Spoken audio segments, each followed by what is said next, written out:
গত 22 নভেম্বর শুক্রবার ওমানের ওয়াদি কবির মাস্কাট ক্লাব ন্যায্যে ওমান বাংলাদেশ সোশ্যাল ক্লাবের উদ্যোগে মহান বিজয় দিবস উপলক্ষে জমকালো আয়োজন চলে Gulf Exchange Gold Cup football tournament 2024।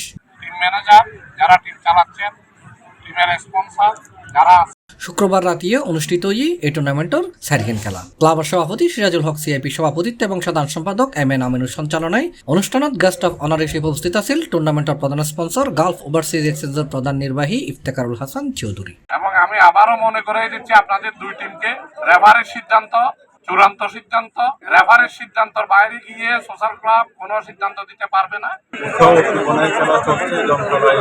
আমাদের আজকে 8টি টিম খেলা হচ্ছে, 4টা খেলায় 2টা আপনারা জানেন বাংলাদেশ সোশ্যাল ক্লাব যে প্রতি বছরের মতো এবারও আমরা গালফ এক্সচেঞ্জ ফুটবল টুর্নামেন্ট আয়োজন করেছি। এটা বাংলাদেশের জন্য অর্থাৎ বাঙালিদের জন্য এটা দেশের বাইরে সবচেয়ে বড় একটি টুর্নামেন্ট। খেলা তার উপস্থিত আছিল ক্লাবের সভাপতি সিআইপি রাজাউল করিম, আজিমুল হক বাবুল সিআইপি, যুগ্ম সাধারণ সম্পাদক আনোয়ার হোসেন, আব্দুর রহিম, ক্রীড়া সম্পাদক সিরাজুল ইসলাম সিআইপি, সাংগঠনিক সম্পাদক আবুল বশর সরকার, প্রচার সম্পাদক হাফেজ মোহাম্মদ নাজিমুদ্দিন চৌধুরী, সাহিত্য সম্পাদক শাহজাহান ভুঁইয়া, সাপোর্টিং নির্বাহী সদস্য অজিত শীল, জসিম, কোষাধ্যক্ষ মুক্তার মানিক সহ সোশ্যাল ক্লাবের বিভিন্ন উইংসুর সিনিয়র নেতৃবৃন্দ, কমিটির বিশিষ্ট নেতা, ব্যবসায়ী এবং সুশীল সমাজের প্রতিনিধিও এটা উপস্থিত আছে।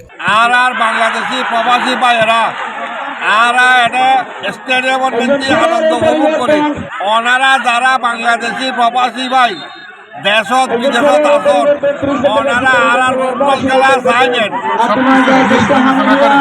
আন্তর্জাতিক মানে আমরা বিদেশের মাটিতে ফুটবল খেলার আয়োজন করে থাকি। আমরা যারা দর্শক শুধু আমাদেরকে দেখতে পাচ্ছেন, আপনারা আগামী দিনে আসবেন, আমাদের খেলা উপভোগ করবেন। উল্লেখ্য, দেশের বাইরের সবচেয়ে বড় টুর্নামেন্টত এবছর 16 টিম অংশ লই। টানটান উত্তেজনা, উৎসাহ, উদ্দীপনা ও জমকালো আয়োজনে শুক্রবার খেলাত 8 দল অংশগ্রহণ করে। খেলার ন্যায্যে মোবালা সানাইয়া এফসি 3 গোলে ওয়াদি কবির এফসির অড়াই, তারপরে কাঞ্চননগর এফসি 1 গোলে আলসিবুল্লে ড্র করছে।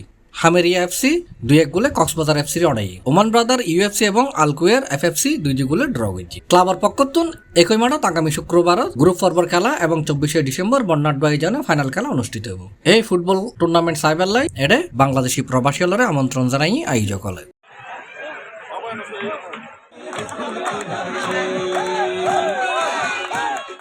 C plus Chittagong.